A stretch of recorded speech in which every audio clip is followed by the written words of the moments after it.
That's my late wife's pendant. The declaration detonated through Luminaire Bistro like a grenade. Crystal wine glasses trembled. Silverware clattered against bone china. Every head in the restaurant swiveled toward the private dining alcove where Harley Shaw, the man who controlled half the city's underworld and all of its fear, rose from his seat with the slow, lethal grace of a panther.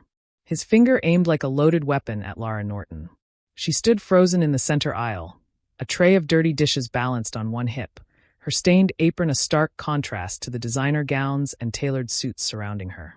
The silver pendant at her throat, the only beautiful thing she owned, suddenly felt like a noose. "Sir, I don't understand," Lara stammered, her free hand flying to the pendant instinctively. "This is mine." Harley didn't answer. He simply moved, and the room seemed to shrink around him. Diners scrambled back from their tables as he stalked toward her, his charcoal suit immaculate, his jaw carved from rage and something else. Something that looked almost like grief. "Where did you get that?" His voice was quiet now, which made it infinitely more terrifying. He stopped inches from her, so close she could see the gold flecks in his dark eyes, smell the expensive cologne that probably cost more than her rent. Before Lara could answer, Marcus, the restaurant manager, came rushing over, his face purple with panic and fury. "Mr. Shaw, 1,000 apologies." Marcus grabbed Lara's arm, his fingers digging into her flesh. "This worthless girl is fired. I'll call the police immediately. Clearly she's stolen. Let her go." Harley's hand shot out, gripping Marcus's wrist with such force that the manager yelped and released Lara instantly. Marcus stumbled backward, cradling his hand, his eyes wide with terror. "Mr. Blackwood, she has your wife's. I know what she has." Harley's gaze never left Lara's face. "Get out of my sight." Marcus fled. The bistro had gone silent as a tomb. Lara could hear her own heartbeat thundering in her ears.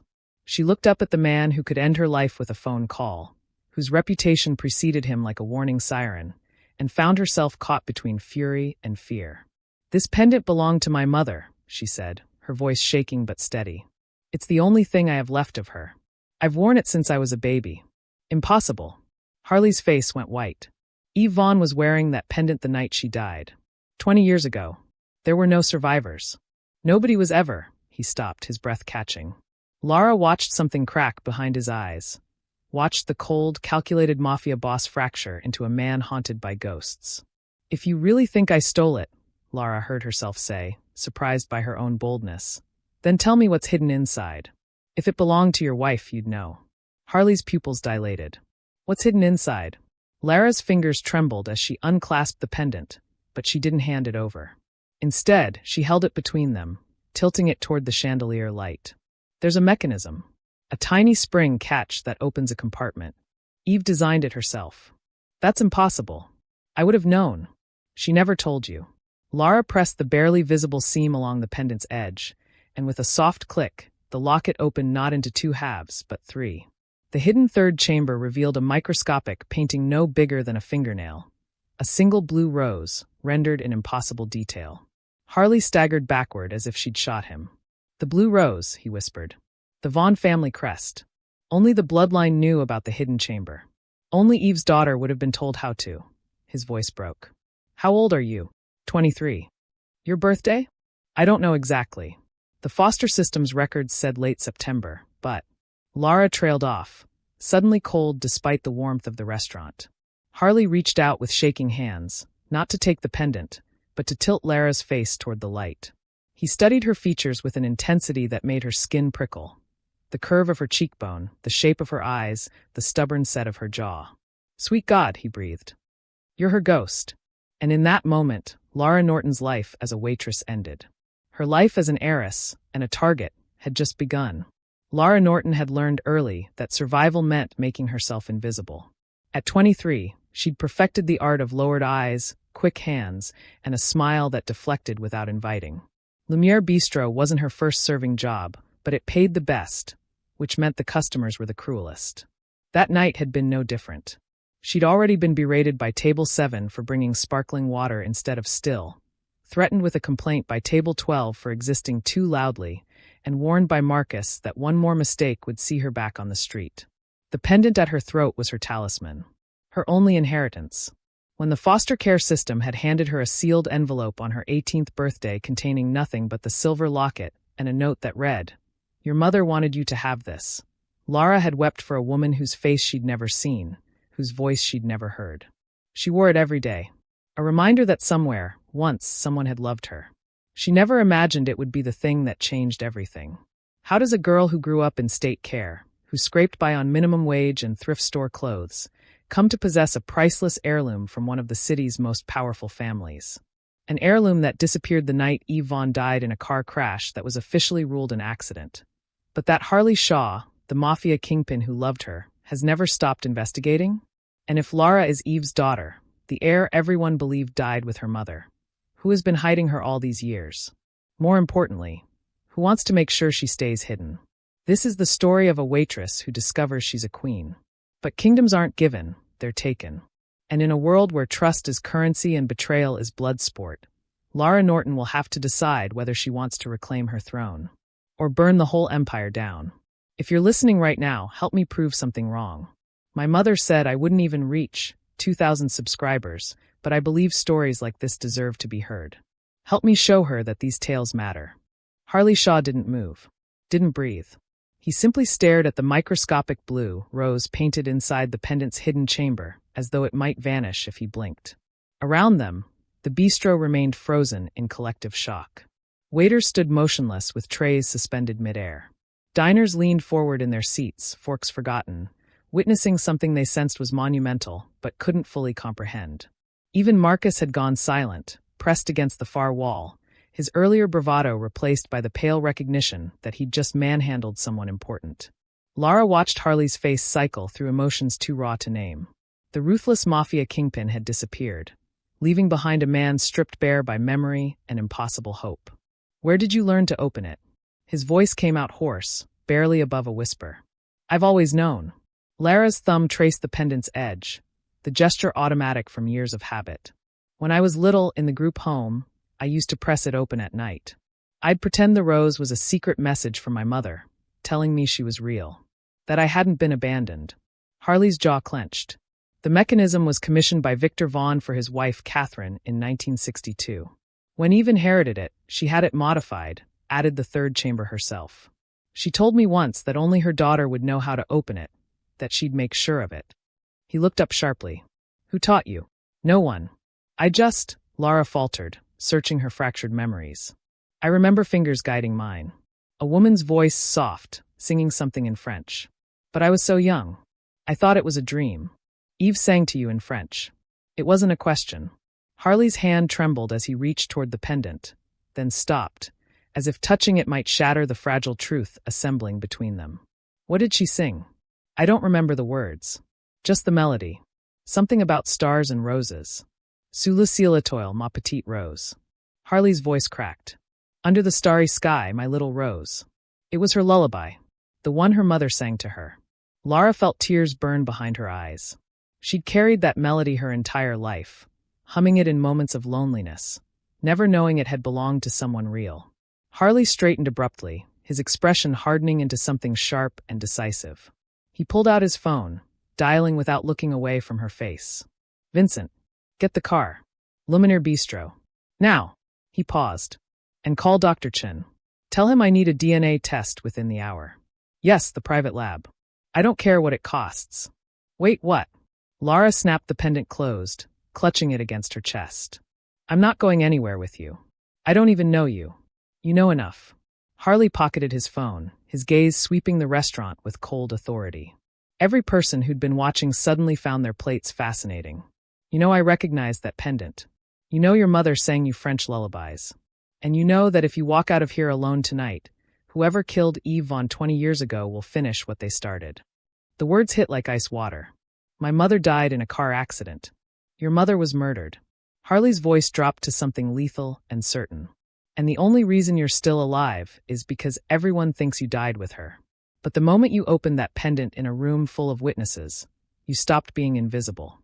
Lara's pulse hammered. Around them, phones were emerging from pockets and purses.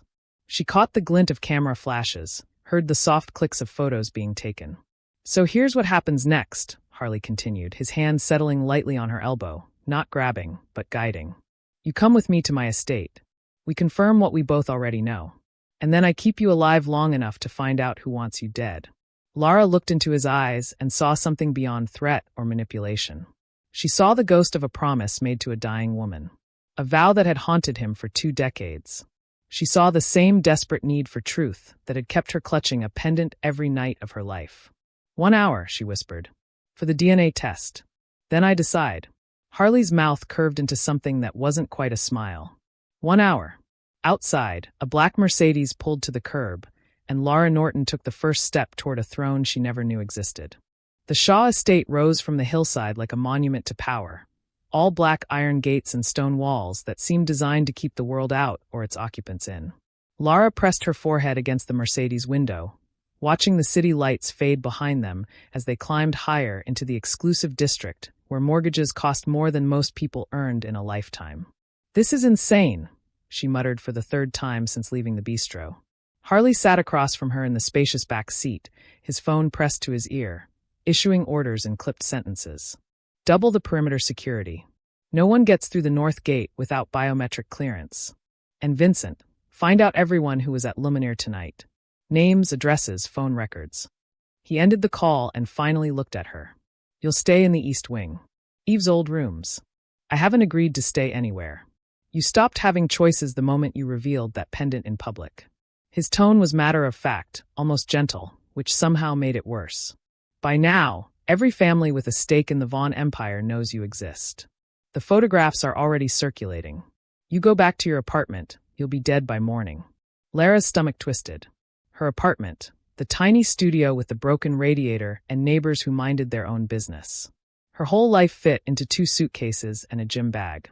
"I have work tomorrow. Bills. I can't just disappear.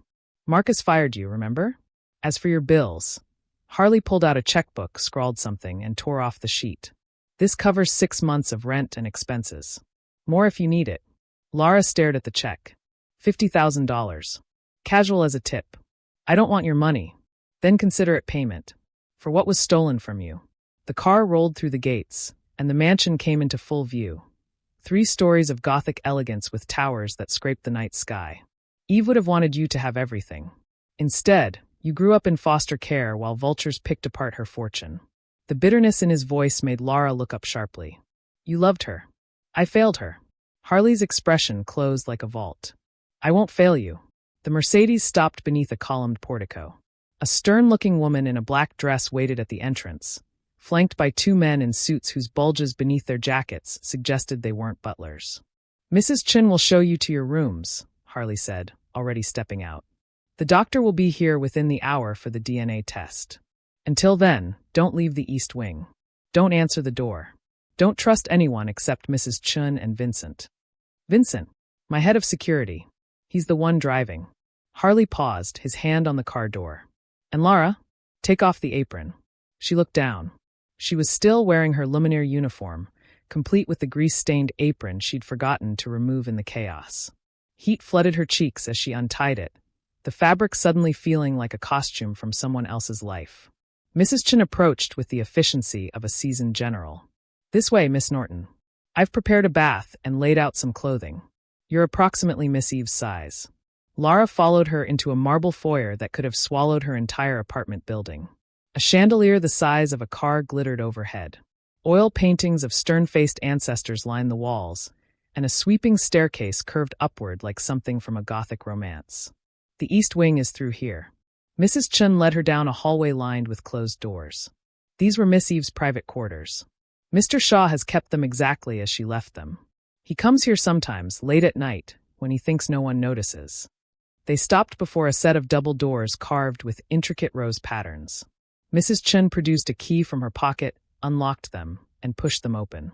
Lara stepped into a world frozen in time. The bedroom was enormous, decorated in shades of cream and silver with touches of midnight blue. A 4-poster bed dominated one wall. French doors opened onto a balcony overlooking manicured gardens. But what stopped Lara's breath was the vanity across the room. On it sat a silver-framed photograph. She walked toward it slowly, her legs moving without conscious thought, until she stood before the image of a woman who could have been her reflection aged 20 years. Same dark hair. Same cheekbones. Same defiant tilt to the chin. Eve Vaughn stared back at her from across 2 decades, wearing the very pendant that now hung around Lara's neck. "Welcome home, Miss Vaughn," Mrs. Chun said quietly from the doorway. And for the first time in her life, Lara Norton began to believe she might actually belong somewhere. Even if that somewhere was a gilded cage guarded by a man who commanded empires and answered to ghosts. Lara couldn't sleep. The bed was too soft, the sheets too expensive, the silence too absolute. She'd spent 23 years falling asleep to sirens and shouting neighbors and the rattle of old pipes. Here, in Eve Vaughn's bedroom, the quiet pressed against her ears like water. At 2 in the morning, she gave up. She wrapped herself in the silk robe Mrs. Chun had left, midnight blue, monogrammed with an elegant V, and slipped into the hallway. The mansion creaked and settled around her, alive with the groans of old wealth. Wall sconces cast pools of amber light every few feet, illuminating more portraits of severe-looking Vaughns who seemed to judge her with their painted eyes. She wandered without direction, trailing her fingers along wainscoting that probably cost more than she'd earned in her entire life. Every door she passed was closed, locked, forbidden. She was a guest in a mausoleum, surrounded by the carefully preserved remnants of a family she'd never known but apparently belonged to. The gallery stretched before her without warning, a long corridor lined with massive oil paintings in gilded frames. Lara paused at the entrance, drawn by something she couldn't name. Moonlight streamed through tall windows, silvering the portraits into ghosts themselves. She walked slowly past generations of Vaughns. Men in military uniforms and women in Victorian gowns. A young boy with a dog. An elderly couple seated formally in what looked like this very mansion. Each face proud, each gaze penetrating, each person long dead but immortalized in oil and canvas. Then she saw it. The portrait hung at the gallery's end, larger than all the others, positioned beneath a spotlight that seemed to exist solely for this purpose. The woman in the painting sat in a garden chair, surrounded by blue roses in full bloom, wearing a silver pendant and a smile that looked like it held secrets. She was perhaps 30, caught in that perfect moment between youth and maturity, her dark hair swept over one shoulder, her eyes intelligent and sad and defiant all at once. Lara's feet carried her forward until she stood directly beneath the portrait, her neck craned back, her breath caught in her throat. It was like looking into a mirror that showed her future. Every feature, the arch of the eyebrows, the shape of the nose, the fullness of the lips, matched her own with eerie precision. Even the way the woman held her head, slightly tilted as if listening to music no one else could hear, was identical to Lara's unconscious habit. She had your exact expression when she was thinking, a voice said from the shadows. Lara spun. Harley stood at the gallery entrance, still dressed in his suit despite the hour, a tumbler of whiskey in his hand. He looked exhausted, haunted, like a man who'd stopped trying to outrun his ghosts. "I didn't hear you," Lara whispered. "I couldn't sleep either. I never can anymore." He walked toward her slowly, his footsteps echoing on the marble floor. "I commissioned this portrait for her 30th birthday. She hated sitting still for it. Kept saying the artist made her look too serious." He stopped beside Lara, both of them staring up at the painting. But he captured something true. That look in her eyes, like she knew something terrible was coming but refused to run from it. "When was this painted?" 6 months before she died. Harley took a long drink. "She was already pregnant with you. She hadn't told me yet, but I can see it now. The way she's holding herself. The protective curve of her hand near her stomach." Lara looked closer and saw it. Eve's left hand resting gently against her abdomen, fingers splayed as if shielding something precious. "She was going to tell me the night of the accident," Harley continued, his voice barely audible. "We had dinner reservations. She wore a green dress I'd bought her in Paris. The pendant. She was late, which wasn't like her. When I got the call about the crash," he stopped, his jaw working. "They said the car went off Chapman's Bluff. Exploded on impact. No survivors. No bodies recovered. But I survived." "You did." Harley turned to look at her fully, and in the dim light, Lara saw tears tracking silently down his face. "You survived, and I spent 20 years thinking I'd lost you both. 20 years mourning a ghost who was alive. Who was growing up alone in the system his voice broke. While I built an empire on top of a grave." Lara reached out instinctively, her hand finding his. His fingers closed around hers with desperate strength. "She would have loved you," he said. "Eve. She would have been so proud of the woman you became. Despite everything. Despite having nothing. I had the pendant, Lara whispered, looking back at the portrait. I had her. They stood together in the moonlit gallery, the living and the dead separated by nothing but canvas and time, while blue roses bloomed eternal in painted gardens and a mother's eyes watched over a daughter she'd died protecting. The DNA results arrived at dawn in a sealed envelope delivered by Dr. Chen himself. Harley took them to the study, a room of dark wood and leather that smelled of old books and older secrets, while Lara sat across from him, her hands twisted together in her lap, still wearing Eve's robe. He read in silence, his expression unreadable. Then he set the papers down, pushed them across the desk toward her, and said simply, "Welcome home, Lara Vaughn." The name hit her like a physical blow. Lara Vaughn. Not Norton. Not the foster system's cast-off. Not the waitress invisible to everyone who mattered. She picked up the report with trembling hands. The scientific language blurred together, but the conclusion was stark.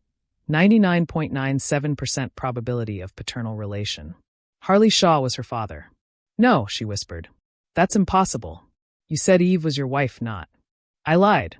Harley stood, moving to the window that overlooked the gardens where morning light painted everything gold. "Eve was never my wife. She was Victor Vaughn's daughter, engaged to Mary Thomas Ashford to unite two family empires. I was nobody. The street muscle Victor hired to handle problems his legitimate business couldn't touch. His reflection in the glass looked like a stranger. We fell in love anyway. Secretly. Stupidly." Lara's world tilted. She was engaged to someone else when she got pregnant with me. She was going to call off the wedding. Tell her father everything. We had a plan. We'd run, disappear, start over somewhere they couldn't find us. Harley's hands curled into fists against the window frame. But Victor found out first. The night of the accident, Eve was supposed to meet me at the train station. We were leaving the city together. She never arrived. Because someone killed her. Because I wasn't there to protect her. Harley turned, and the anguish in his eyes was raw enough to cut. I was 20 minutes late. Some small-time dealer thought he could make a name for himself by putting a bullet in Harley Shaw. I dealt with him, but it took too long. By the time I got to Chapman's Bluff, the road was cordoned off, police everywhere, the wreckage still smoking at the bottom. He crossed to her, dropping to one knee, so they were eye level. I begged them to let me down there. Fought 6 cops before they restrained me. I watched them pull nothing from that fire. No bodies. No evidence. Just ash and twisted metal, and a case that closed itself within 48 hours. Who closed it? Victor Vaughn. Your grandfather. Harley's voice turned to razors. He ruled it an accident. Grief-stricken father who couldn't bear to admit his daughter might have been murdered. Except Victor didn't grieve. He consolidated power, absorbed the Ashford holdings when Thomas married Victor's niece instead, and never spoke Eve's name again. Like she'd never existed. Lara's mind raced. He knew. He knew she was running away with you, and I don't know what he knew. He died 8 years ago, taking his secrets to the grave. Harley reached up, his calloused hands framing her face with devastating gentleness. But I know this. Someone wanted Eve dead. Someone made sure that crash looked like an accident. And someone hid you away for 23 years, keeping you safe or keeping you prisoner. I haven't figured out which yet. Why would anyone hide me? Because you're the Vaughn heir. The last direct descendant of Victor's bloodline. With you alive, every vulture currently picking at the empire has no legitimate claim. His thumbs brushed away tears she hadn't realized were falling. You're worth billions, Lara. And to certain people, that makes you worth killing. Fear spiked through her. Then maybe I should disappear again. Go back to being nobody. I don't want their money or their empire or... No. The word came out like a gunshot. Harley's grip tightened, not painful but unbreakable. I let you slip through my fingers once. I let Eve die alone. I let 20 years pass while my daughter survived on scraps, thinking she was unwanted. His voice dropped to something that sounded like a sacred vow. I will not fail you again. Do you understand me? I will burn this entire city to the ground before I let anyone hurt you. You don't even know me. I know you're mine. Something fierce and paternal and utterly uncompromising blazed in his eyes. I know you're all I have left of her. And I know that everyone who took her from me, everyone who took you from me, will answer for it. With blood. Lara stared at the man who was her father. This kingpin, this killer, this ghost-haunted shadow of a soldier who'd lost his war. What if I don't want revenge? Then I'll want it for both of us. Harley released her, standing. But first, I'll teach you to survive. Starting today. He crossed to the wall, pressing a hidden panel. It swung open to reveal a gun safe packed with enough weapons to start a war. Lesson 1, Harley said, pulling out a compact pistol. In this world, the only person you can trust absolutely is yourself. Everyone else is a threat until proven otherwise. Lara looked at the gun, then at her father, then at the DNA results still lying on the desk. Proof that her life had been a lie from the very first breath. "When do we start?" she asked. Harley smiled, and it was the first real smile she'd seen from him. Proud, predatory, promising violence to anyone who stood between him and his daughter. Right now, the boardroom occupied the top floor of Vaughn Industries' downtown tower. All glass and steel, and commanding views of a city that looked like a toy model from this height. Lara stood at the threshold in a charcoal suit that Mrs. Chun had tailored to fit her overnight, feeling like an imposter wearing someone else's skin. "They've been circling the company like sharks since Victor died," Harley murmured beside her, his hand resting protectively at the small of her back. "Today we throw blood in the water." 12 people sat around an obsidian conference table, their conversations dying the moment Lara entered. She felt their eyes cataloging every detail. Her face, her posture, the pendant she still wore openly despite Harley's suggestion to hide it. "Let them see it," she'd insisted. "Let them know exactly who I am." "Ladies and gentlemen," Harley announced, his voice carrying the weight of absolute authority. "I present Lara Vaughn, Victor's granddaughter, Eve's daughter, the sole surviving heir to the Vaughn bloodline." The silence that followed was deafening. Then a woman at the far end stood, her designer suit immaculate, her smile sharp as broken glass. "Impossible. Eve's child died in the crash. This is obviously some elaborate fraud. The DNA results have been verified by 3 independent laboratories." Harley cut her off. "Lara is Eve's daughter. Challenge that fact again, Miranda, and you'll be explaining to your investors why Vaughn Industries is suing you for defamation." Miranda's mouth snapped shut, but her eyes promised murder. Harley guided Lara to the head of the table, Victor's old seat, empty for 8 years. She sat, feeling the weight of history and expectation pressing down on her shoulders. These people were titans of industry, wolves in expensive clothing, and she was a waitress playing dress-up. "Let me introduce the board," Harley continued, moving around the table. "Miranda Cross, VP of International Acquisitions. Thomas Ashford, whom you've heard about. He married into the family after Eve's death. Richard Vaughn, Victor's nephew. Catherine Lee, Chief Financial Officer." The names blurred together, but Lara forced herself to memorize faces. The elderly man with the military bearing. The young woman who wouldn't meet her eyes. The executive who kept checking his phone as if bored by the proceedings. Then Harley reached the man at Lara's immediate right. "And this is Silas Vaughn, Victor's younger brother. Your great-uncle." Silas rose slowly, a tall man in his 60s with silver hair swept back from a patrician face. He extended his hand, his expression carefully neutral, professionally welcoming. "My dear girl, what an extraordinary miracle. We'd given up all hope of." His eyes met hers fully for the first time. His right hand twitched violently, knocking his water glass across the table. It was barely a second, a fractional loss of control, but Lara saw it. Saw the color drain from his face. Saw recognition, and something darker flashed through his eyes before he caught himself, forcing his features back into grandfatherly warmth.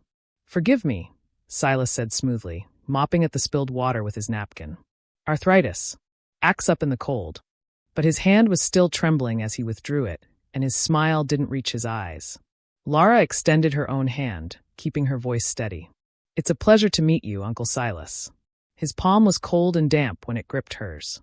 He held on a beat too long, studying her face as if searching for something. "You look exactly like her. Like Eve. It's uncanny. So I've been told. Your mother was a remarkable woman." Silas released her hand, sitting back down with visible effort to compose himself. "We were devastated when we lost her. And to discover that you survived, that you've been out there all this time, it raises so many questions."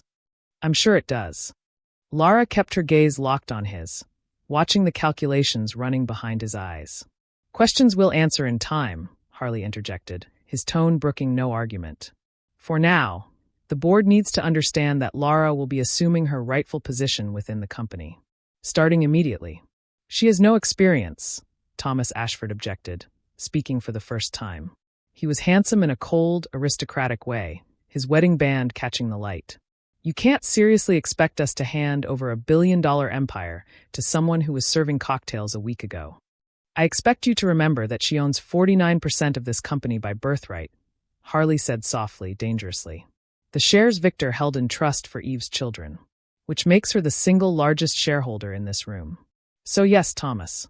I expect exactly that. The tension crackled like electricity. Lara felt Silas's eyes boring into the side of her head, felt the weight of his scrutiny like a physical touch.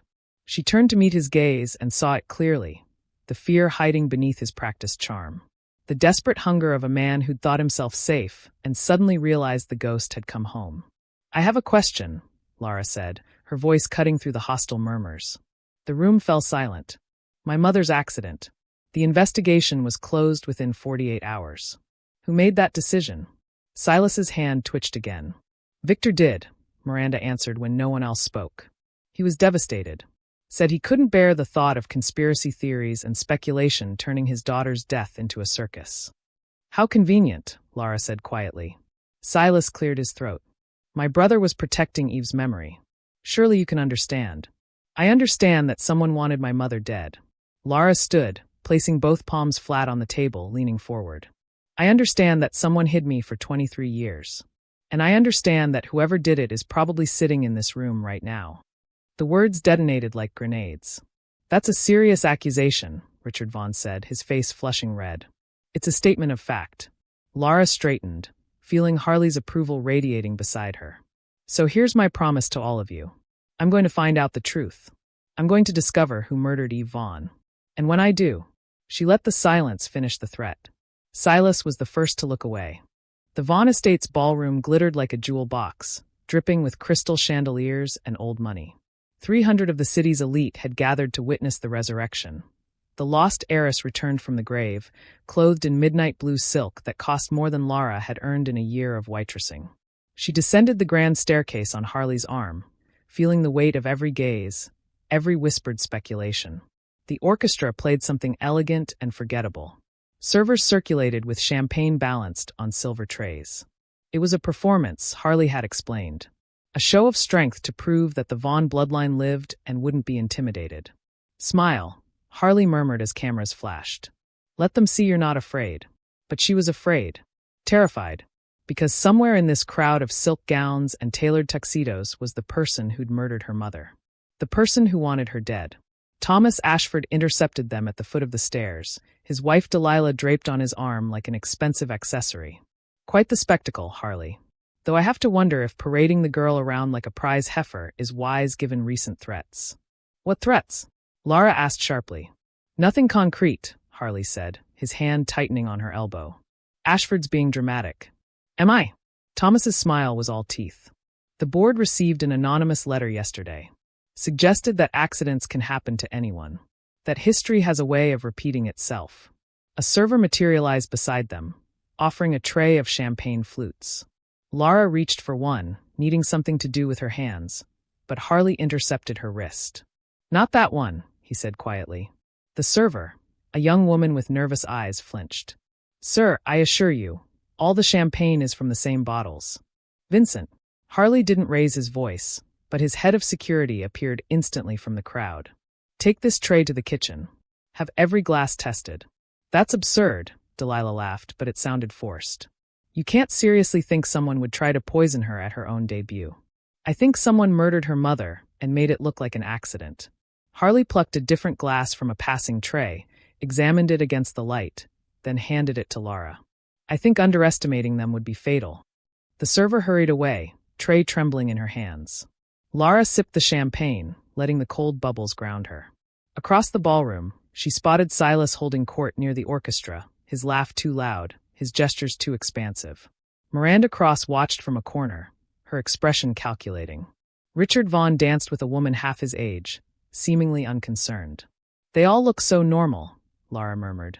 Killers usually do. Harley guided her toward the center of the room. Dance with me. Keep moving. Don't eat or drink anything unless I clear it first. They swept into a waltz, Harley's hand firm at her waist, and for a moment Lara let herself pretend this was normal. That she was just a girl at a party, dancing with her father, not a target with a bullseye painted on her back. Then Vincent appeared at Harley's shoulder, his face ashen. "Sir, we need to talk." "Now." They retreated to an alcove behind a marble column. Vincent held up a small vial containing pale liquid. The champagne from that first tray. Every glass was dosed with ricin. Enough in a single flute to kill within hours. The floor seemed to tilt beneath Lara's feet. How did it get past security? That's the problem. Vincent's jaw clenched. The server who brought the tray? Her name is Rachel Chin. She's worked for this family for 3 years. Vetted personally by Mrs. Chin herself. Impeccable record. Where is she now? Gone.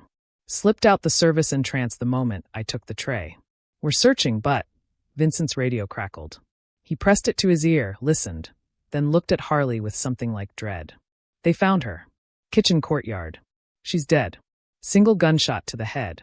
Lara's stomach lurched. Someone killed her to cover their tracks. Someone inside the estate. Harley's expression turned murderous.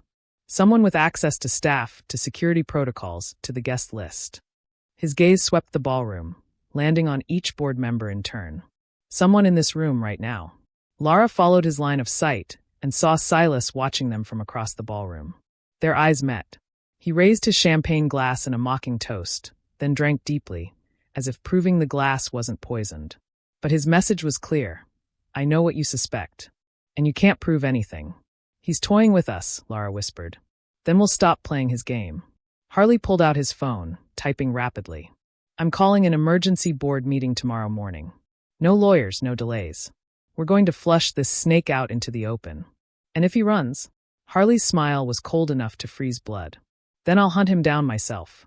No one threatens my daughter and lives. The orchestra played on. The elite danced and drank and laughed, oblivious to the murder unfolding in their midst. And somewhere in the glittering crowd, a killer watched and waited for their next opportunity. Lara touched the pendant at her throat, her mother's pendant, and made a silent promise to the ghost who'd protected her across 23 years. I will find out who killed you. I will make them pay, even if it destroys me in the process. The private shooting range beneath the Shaw estate smelled of gunpowder and old leather. Lara stood in the center of the concrete bunker at dawn, still shaking from nightmares of champagne glasses and dead servers, while Harley loaded a compact Glock with practiced efficiency. The safety's here, he said, moving behind her, his chest nearly touching her back as he guided her hands into position. Finger off the trigger until you're ready to fire. Feet shoulder-width apart. Breathe. His proximity was overwhelming. The heat of him, the scent of expensive cologne mixed with gun oil, the solid presence that made her feel both protected and dangerously aware of him as something more than just her father. She forced herself to focus on the paper target downrange, the silhouette of a human form that could be anyone. Could be Silas. Could be the person who'd tried to poison her. I can't do this, she whispered. You can. You will. Harley's hands covered hers, adjusting her grip. Because the next time someone comes for you, I might not be there to stop them. The thought terrified her more than she wanted to admit. In the weeks since the gala, Harley had become her anchor. The only person she trusted absolutely in a world of sharks and serpents. The way he looked at her sometimes, with such fierce protectiveness and barely contained rage at everyone who'd hurt her, made something in her chest ache. Aim for center mass, he instructed, his breath warm against her ear. Don't think. Just pull the trigger. She fired. The recoil jolted through her arms, the crack of the gunshot deafening even through the ear protection. The bullet punched through the target's shoulder, missing the kill zone. Again. She fired until the magazine was empty, until her hands stopped shaking and her aim steadied. By the final shot, she'd put 3 rounds in the target's chest. Harley stepped back, his expression unreadable. Good. Now hand to hand. He circled her like a predator, and suddenly Lara saw him not as her father, but as what he truly was. A killer who'd built an empire on violence. Someone grabs you from behind. What do you do? I don't. He moved without warning, his arm locking around her throat in a choke hold that wasn't quite tight enough to hurt but demonstrated exactly how vulnerable she was. Lara froze, panic spiking. Don't freeze. Fight. His voice was calm, almost gentle. Stomp on my instep. Elbow to the ribs. Anything to create space. She tried, her movements clumsy and ineffective against his strength. Harder. Like you mean it. Like I'm the person who killed your mother. Something ignited in Lara's chest. She slammed her heel down with real force, drove her elbow back into his ribs, twisted in his grip until she broke free. Then she spun and shoved him, both palms against his chest, fury and fear and grief exploding out of her in a sound that was half sob, half scream. Harley caught her wrists before she could strike again, pulling her against him. Good. That's good. Use the anger. She was breathing hard, trembling, and suddenly aware of how close they were. How his hands gentled on her wrists. How his eyes searched her face with something that looked almost like pride. You're stronger than you think, he murmured. I don't feel strong. I feel terrified. Fear keeps you alive. It's the ones who aren't afraid who end up dead. He released her wrists but didn't step back. Eve wasn't afraid. She walked into that night like she was invincible.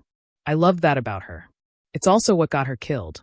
Lara looked up at him, at this man who'd loved her mother enough to spend 20 years mourning, and saw the truth neither of them wanted to acknowledge. You blame yourself. Every day. His thumb brushed across her cheek, wiping away a tear she hadn't realized had fallen. The gesture was paternal but lingered a heartbeat too long, towing some invisible line neither of them should cross. Which is why I won't let history repeat itself. You need to be able to protect yourself when I can't. When you can't, or when you're gone. His jaw tightened. This world I've built, it's made of blood and betrayal. One day it'll come for me. When it does, you need to be ready to stand alone. I don't want to stand alone. The words came out before she could stop them. Something shifted in Harley's expression. Something vulnerable and conflicted that made him look younger. Less like a kingpin and more like a man who'd already lost everything once and was terrified of losing it again. Then I'll teach you to stand beside me instead. He stepped back abruptly, the moment breaking. Again. This time you attack first. They trained until Lara's muscles screamed and sweat soaked through her shirt. Harley was relentless, pushing her past exhaustion into some primal place where instinct overrode thought. He taught her where to strike to disable an opponent, how to use someone's weight against them, where to aim a knife for maximum damage. By the time they finished, Lara had bruises blooming across her arms and a dangerous new understanding in her eyes. One more thing, Harley said, pulling a slender blade from his boot. A gift. From Eve's collection. The knife was beautiful, silver and deadly, with a blue rose etched into the handle. She carried this, he said, pressing it into Lara's palm. Now you will. Lara closed her fingers around the blade, feeling the weight of her mother's legacy settling onto her shoulders like armor. Thank you, she whispered. Harley's hand cupped her face, thumb brushing along her jawline in a gesture that blurred every line between father and protector and something neither of them had words for. Don't thank me, he said quietly. Just survive. The old Vaughn Manor crouched on the city's eastern edge like a mausoleum, abandoned since Victor's death but never sold. Lara stood before its wrought iron gates at midnight, bolt cutters in hand, while Vincent kept watch from the car a block away. Harley didn't know she was here. He'd forbidden her from investigating alone, which was precisely why she'd waited until he was across town meeting with his lieutenants. The lock gave way with a metallic snap that echoed too loudly in the silence. Lara slipped through the gates and approached the manor, her mother's knife cold against her thigh beneath her black jeans. The building loomed against the starless sky, its windows dark and accusing, its architecture Victorian and severe. She picked the front door lock with tools Vincent had reluctantly provided after she'd threatened to go without them. The door swung open on rusted hinges, releasing the smell of dust and decay. Lara stepped into darkness, clicking on her flashlight. The beam illuminated a grand foyer frozen in time. Furniture draped in white sheets like corpses, portraits on the walls filmed with grime, a chandelier hanging crooked from the ceiling. Everything Victor Vaughn had owned, left to rot rather than be claimed by his enemies. According to the property records Vincent had pulled, the manor had a library on the second floor where Victor kept his private papers. If there was evidence of what really happened the night Eve died, it would be there. Lara climbed the sweeping staircase, each step creaking beneath her weight. The second floor hallway stretched endlessly, lined with closed doors. She tried each one until she found the library, a massive room of floor-to-ceiling bookshelves, a mahogany desk, and filing cabinets that promised secrets. She started with the desk drawers. Old correspondence, business contracts, nothing relevant. The filing cabinets yielded tax documents and legal papers, all meticulously organized but unrevealing. Frustration mounted as minutes ticked past. Harley would finish his meeting soon, would discover her gone, would be furious. Then Lara noticed it, a faint seam in the wood paneling behind Victor's desk, barely visible in the flashlight beam. She ran her fingers along the edge, searching for a trigger, and found a small depression. She pressed. The panel clicked open, revealing a narrow space behind the wall. Inside was a leather portfolio, unmarked and coated in dust. Lara pulled it out with trembling hands and spread it across the desk. Floor plans. Dozens of them. Blueprints of Chapman's Bluff Road spanning decades, showing every curve, every guardrail, every safety feature. But one set of plans was different. Dated 3 weeks before Eve's death, marked Private Commission, CB modifications. Lara's blood ran cold as she studied the drawings. Someone had commissioned a structural survey of the bluff's guardrails, identifying the weakest points, calculating precise impact angles. Handwritten notes in the margins detailed weather patterns, traffic volumes, optimal timing for minimal witnesses. This wasn't accident prevention. This was assassination planning. She flipped the page and found photographs clipped to the plans. The crash site, taken the morning after. But these weren't official police photos. The angles were wrong, too close, too detailed. Someone had documented their handiwork. One image showed the broken guardrail from underneath, revealing clean cuts in the metal that had been welded back together to look like impact damage. Staged. The entire accident had been staged. Lara's hands shook as she searched for a signature, any indication of who'd commissioned this blueprint for murder. Then she found it, stamped at the bottom of the survey request, approved by S. Vaughn, Executive Authority. S. Vaughn. Silas. Her great-uncle had planned her mother's murder down to the precise angle of impact. Had commissioned engineers to identify the perfect kill zone. Had documented the aftermath like a trophy. You shouldn't be here, Lara. She spun, her hand flying to the knife at her thigh. Silas stood in the doorway, silhouetted against the hall's darkness, a gun hanging loosely at his side. How did you? I've had this place monitored since the day you arrived in the city. His voice was conversational, almost pleasant. I knew eventually you'd come looking for answers. Knew you'd find these. He gestured at the plans with the gun. You're exactly like Eve. Too smart for your own good. Too stubborn to let the past stay buried. You killed her. Lara's voice shook with rage. Your own niece. Why? Because Victor was going to change his will. Silas stepped into the room, his movements unhurried. Eve was going to inherit everything. The company, the estate, the entire empire. And she was pregnant with Harley Shaw's bastard, planning to run away and let it all crumble. I couldn't allow that. So you murdered her. Made it look like an accident. I saved the family legacy. Silas's face hardened. Victor was weak, blinded by sentiment. Someone had to protect what 3 generations built. Someone had to ensure the Vaughn name survived. By killing his daughter? By preserving his empire. Silas raised the gun, aiming it at her chest. And now, tragically, history repeats itself. The lost heiress, so desperate to connect with her mother's memory, breaks into the old manor and disturbs an intruder. The intruder panics. Shots are fired. By the time security arrives, it's too late. Lara's mind raced. Her phone was in her pocket, but she'd never dial before he fired. The knife was useless against a gun at this distance. She needed to buy time. Harley knows I'm here. No, he doesn't. Vincent reported your location to me the moment you left the estate. Poor Vincent, he's been on my payroll for months. So loyal, so trusted, so perfectly positioned. The betrayal hit like a physical blow. Vincent, who'd protected her at the gala, who'd taught her to pick locks, who'd seemed like an ally, had been Silas's spy all along. You can't kill everyone, Lara said desperately. Someone will figure it out. They didn't figure it out the first time. Silas's finger tightened on the trigger. Goodbye, Lara. Give Eve my regards. The gunshot exploded through the library. But it wasn't Silas who fired. Harley stood in the doorway, his own weapon smoking, his face a mask of cold fury. Silas staggered backward, blood blooming across his shoulder, his gun clattering to the floor. You followed me, Lara breathed. Always. Harley crossed to her in 3 strides, pulling her against his chest. Did you really think I'd trust Vincent completely? I've had my own people watching him for weeks. Silas collapsed against the bookshelves, clutching his wound, his expression twisted with pain and defeat. You can't prove anything. Those plans could be anyone's. We have your confession. Harley held up his phone, the recording app still running. Every word. The old man's face went white. Sirens wailed in the distance, growing closer. Harley kept his arm around Lara as they watched Silas Vaughn's empire crumble, Justice finally catching up to a murder 23 years old. It's over, Harley murmured against her hair.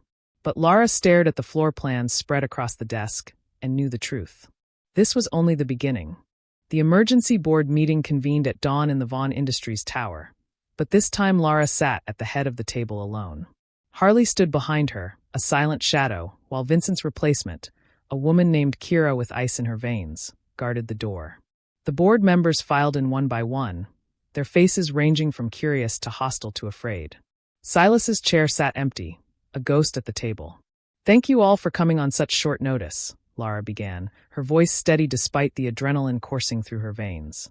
"I'm sure you've heard about my uncle's arrest. Murder, conspiracy, attempted murder of an heir.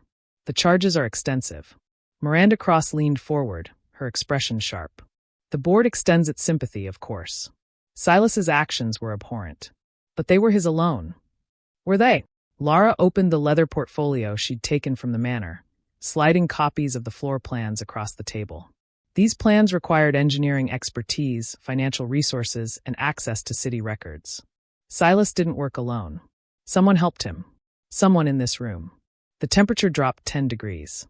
"This is absurd," Thomas Ashford said, but his hand trembled as he reached for the documents. "You can't accuse the entire board of—" "I'm not accusing anyone.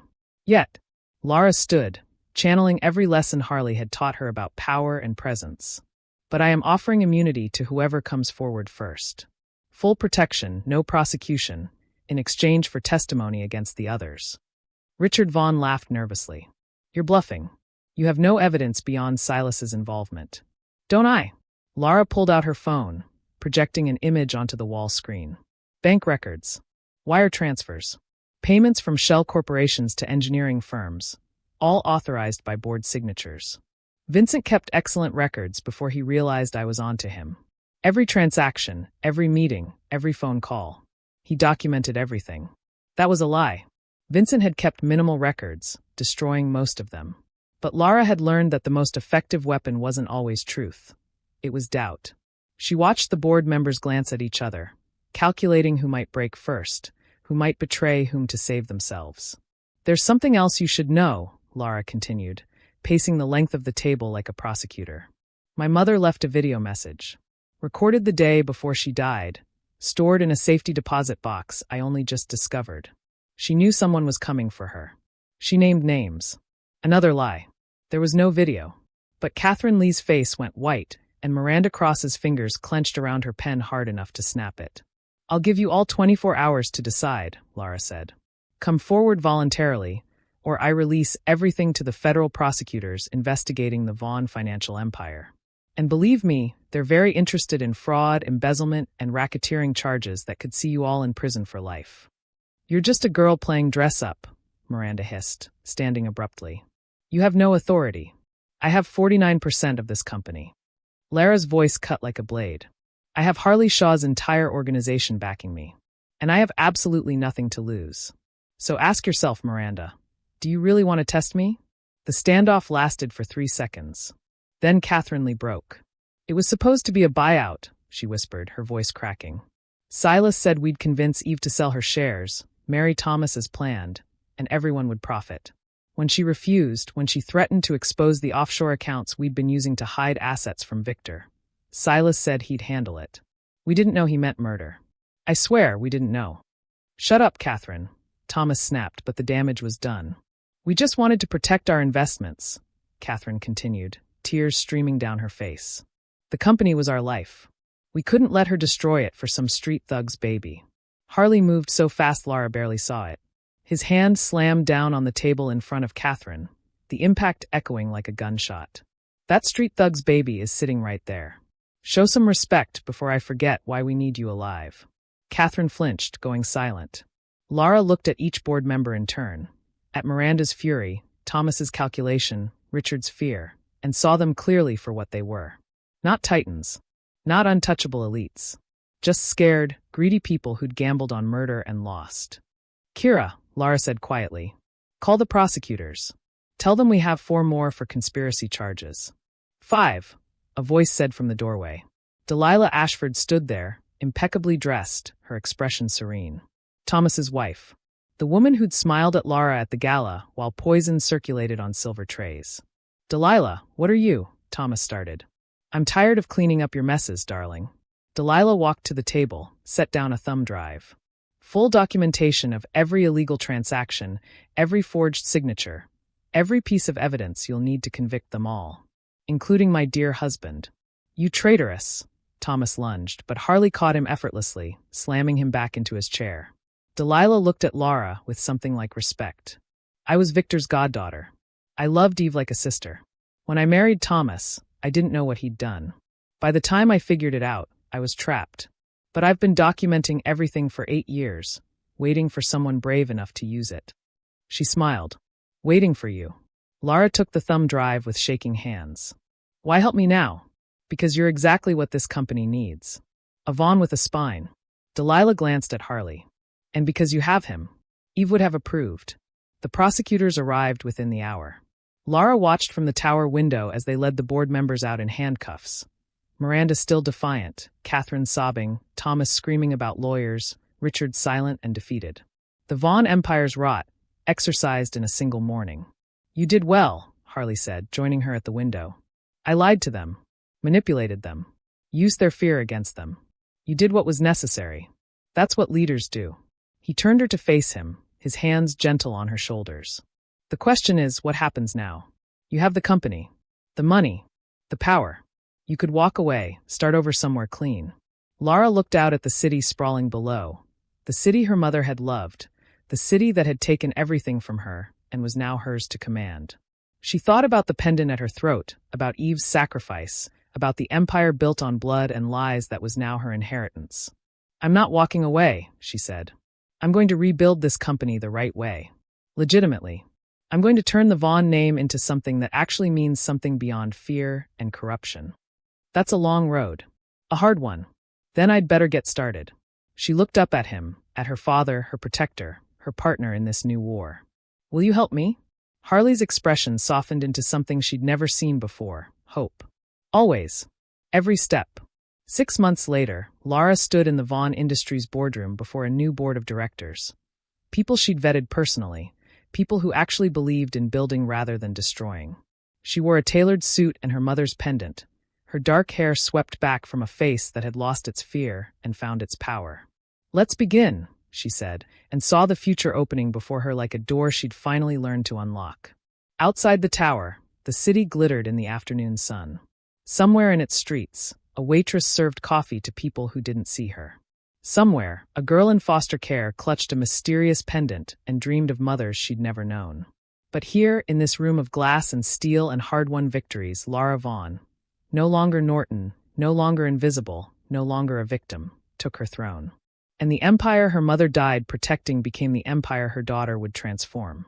Not through violence, not through fear, but through the one thing that had always been in her bloodline, waiting to be claimed. The strength to survive, the courage to fight back, and the wisdom to know that the best revenge is living well enough to rewrite the ending. Thank you for watching this story to the end. Please like and subscribe. If you enjoyed this story, you will surely love the next one. It's as crazier and more intriguing as I can ever imagine. So do check it out. Click on the image showing on your screen right now to watch the next one.